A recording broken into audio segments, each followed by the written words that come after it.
মনে হচ্ছে যেটি অন্তর্বর্তীকালীন সরকার খুব সহসাই নির্বাচন দিবে না। তারা যে কোনোভাবেই হোক নির্বাচনটা বারংবার পিছিয়ে দিতে চাইবে। কারণ বর্তমান সরকারের একটা বড় অংশ প্রভাব বিস্তার করছেন যারা, তারা সমন্বয়ক নাহিদ ইসলাম, আসিফ মাহমুদ সজীব ভুঁইয়া এবং মাহফুজ আলম। তারা এত সহজেই ক্ষমতা ছাড়বেন বলে মনে হয় না। যতই আমরা তাদের মুখে শুনি না কেন রাষ্ট্র সংস্কার, নতুন বাংলাদেশ, জাতীয় ঐক্য, সরকার প্রধানও যেটি বলছেন নোবেল বিজয়ী অর্থনীতিবিদ ডক্টর মোহাম্মদ ইউনূস সাহেব। কিন্তু সবকিছু দেখে মনে হয় যতই তারা জাতীয় ঐক্যের ডাক দিক না কেন, জাতীয় ঐক্য গঠনে তারা খুব একটা ভূমিকা পালন করছেন না। তারা বরঞ্চ 5ই আগস্টের পর থেকেই তারা ডিভাইড অ্যান্ড রুল প্রসেসে তারা এগোচ্ছেন, তা ক্ষমতা গ্রহণ করার পর থেকেই। এবং এই পুরো গণ অভ্যুত্থান বলি বা বিপ্লব বলি, যাই বলি না কেন, এটার এখন দেখে যেটা মনে হয় এটা শেখ হাসিনার ভুলের কারণে তার পতন ঘটেছে, সেটা নিয়ে দ্বিমত নেই। সেটা ঘটতই, কারণ শেখ হাসিনা নিয়মতান্ত্রিক উপায়ে ক্ষমতা আসাটা বন্ধ করে দিয়েছিল, বিদায় নেওয়াটা বন্ধ করে দিয়েছিল। কারণ শেখ হাসিনার অধীনে নির্বাচনগুলো প্রশ্নবিদ্ধ। 2018 নিশারাতের প্রথম, 2014-তে বিনা ভোটারে বিনা প্রতিযোগিতায় নির্বাচিত হয়ে আসা হোক, বা 2024-এ আমি আর তুমি নির্বাচন হোক, এমন করে যদি নির্বাচন হয় তাহলে তো নিয়মতান্ত্রিকভাবে আপনার বিদায় হবে না। আপনাকে এরকম গণ অভ্যুত্থানের মুখোমুখি হতেই হতো। যে কোনো বাজে পরিস্থিতিতে আপনাকে পতন ঘটতই, কেউ তো সারা জীবন ক্ষমতায় থাকবে না। শেখ হাসিনার পতন এভাবে ঘটা ছাড়া অন্য কোনো উপায় শেখ হাসিনা নিজে রাখেননি, বা তার দল আওয়ামী লীগ রাখেনি। যদি রাখতো তাহলে নির্বাচনী প্রক্রিয়াকে প্রশ্নবিদ্ধ করতো না। এখন হ্যাঁ, বিএনপি নির্বাচনে আসে নাই, আমরা কি করব, এগুলো বলে কোনো লাভ নাই। সেই পথটা তো আপনারা নষ্ট করেছেন। বিএনপি তো 18 সালে আপনাদেরকে বিশ্বাস করে ভোটে এসেছে। বিএনপির মতো একটি বড় রাজনৈতিক দলকে মাত্র 7টা আসন জিতবে, এটা বিশ্বাস করা যায়? আপনারা যদি সেই নির্বাচনটাকেও আপনাদের কারিকুলাম করেছেন, সেটাতে ভোট অনেক কিছুই, সেটাতে যদি আপনারা বিএনপিকে 80 আসন দিতেন, 100 আসন দিতেন, আপনাদের বিতর্কের এত বেশি মুখে পড়তে হতো না। আওয়ামী লীগের লোভ বেশি ছিল, মাত্র 7টা আসন দিল বিএনপিকে, আপনারা নিজেরা জিতে নিল এবং বিরোধী দল বানাচ্ছে, সেই বিরোধী দল থেকে আবার মন্ত্রীও বানাচ্ছে। মানে একটা হযবরল পরিস্থিতি তৈরি করেছিল আওয়ামী লীগ, এবং শেখ হাসিনা দায়ী এসবের জন্য, এবং তাদের পতনটা এরকম ভাবে হওয়ার কথা ছিল। এটা ছাড়া অন্য কোনো উপায় ছিল না। এখন অনেকেই ষড়যন্ত্র বলছেন বিপ্লবকে, ষড়যন্ত্র বলুন আর যাই বলুন না কেন, এটা ছাড়া তো আর কোনো উপায় ছিল না বিরোধী রাজনৈতিক দলগুলোর। এই যে শেখ হাসিনা বা 14 দলের বিরুদ্ধে যেভাবে একসাথে সকল মানুষ নামলো, কেন নামলো? কারণ অন্য রাজনৈতিক দলগুলো তো তারা দেখেছে এভাবে বিদায় করা ছাড়া, শেখ হাসিনার পতন ঘটনা ছাড়া কোনোভাবেই সম্ভব নয়। কিন্তু যে নতুন বাংলাদেশের স্বপ্ন দেখে এই পতন ঘটানো হলো, অগণতান্ত্রিক প্রক্রিয়াকে নষ্ট করার কারণে শেখ হাসিনার পতন ঘটানো হলো কেন? গণতান্ত্রিক প্রক্রিয়া তো বাংলাদেশে এগিয়ে যাবে। সেই গণতান্ত্রিক প্রক্রিয়া কি বাংলাদেশ যাচ্ছে? যাচ্ছে না। কারণ শেখ হাসিনার অনুপস্থিত পরবর্তী সময়ে যদি নির্বাচন হয়, বিএনপি ক্ষমতায় আসবে অবশ্যম্ভাবীভাবে। কারণ আওয়ামী লীগ তো স্মরণকালে সবচেয়ে বেশি বেকায়দায় রয়েছে। তাই এখন সরকার হোক কিংবা ছাত্র সমন্বয়কদের টার্গেট এখন কারা? বিএনপি। এবং বিএনপি এরই মধ্যে তারা বুঝে গেছে যে তাদের শত্রু আওয়ামী লীগ যেহেতু মাঠে নাই আর, এবং তাদের শত্রু কারা?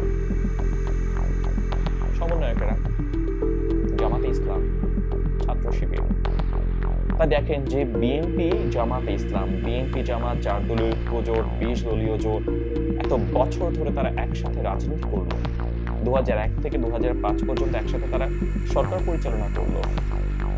সেই বিএনপি এবং জামাত এখন মুখোমুখি অবস্থান, এবং জামাতের সাথে এখন সমন্বয়করাও অলমোস্ট একই সাথে তারা অ্যাটাচড হয়ে গেছে, কারণ অনেক সমন্বয়ক তারা শিবিরের ছিলেন। কয়টা সমন্বয়ক বের হয়েছে যারা বিএনপি করত বা ছাত্রদল করত? মানে একজনও কি রয়েছে?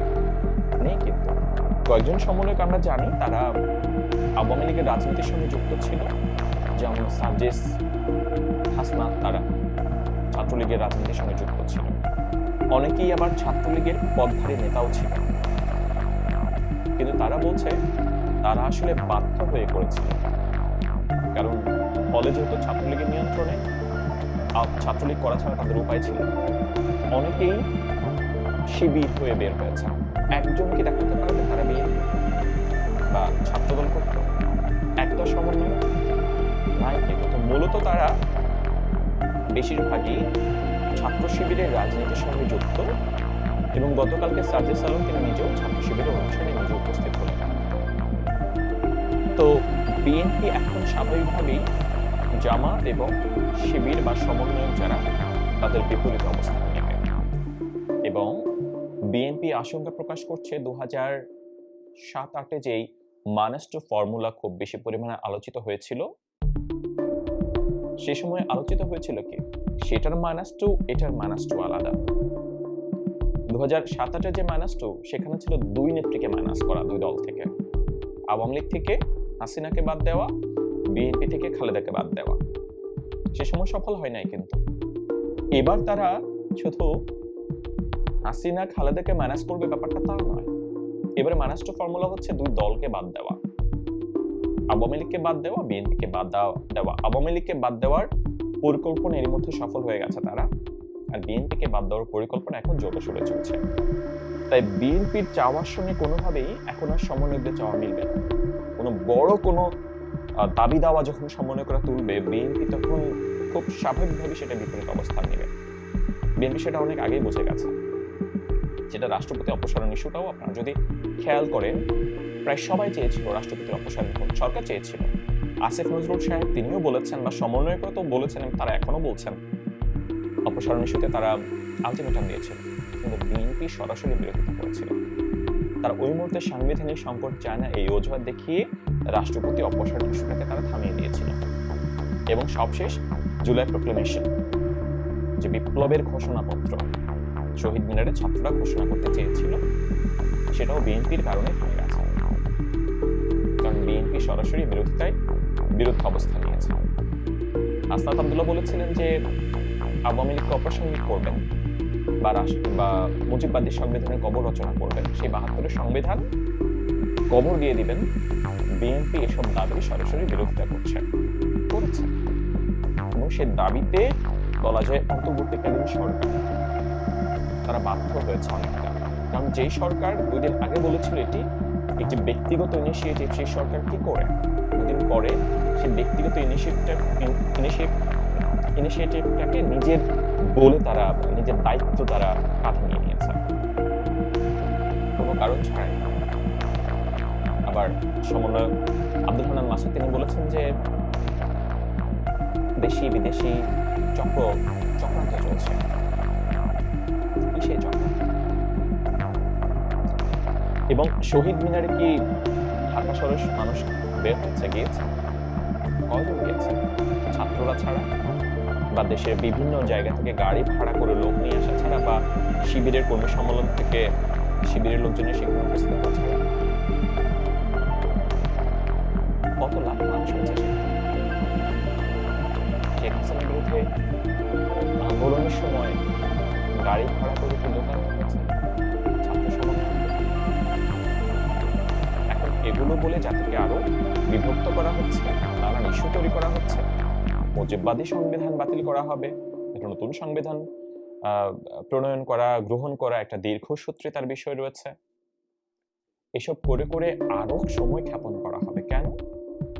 কারণ রাজনৈতিক দল তারা গঠন করবে।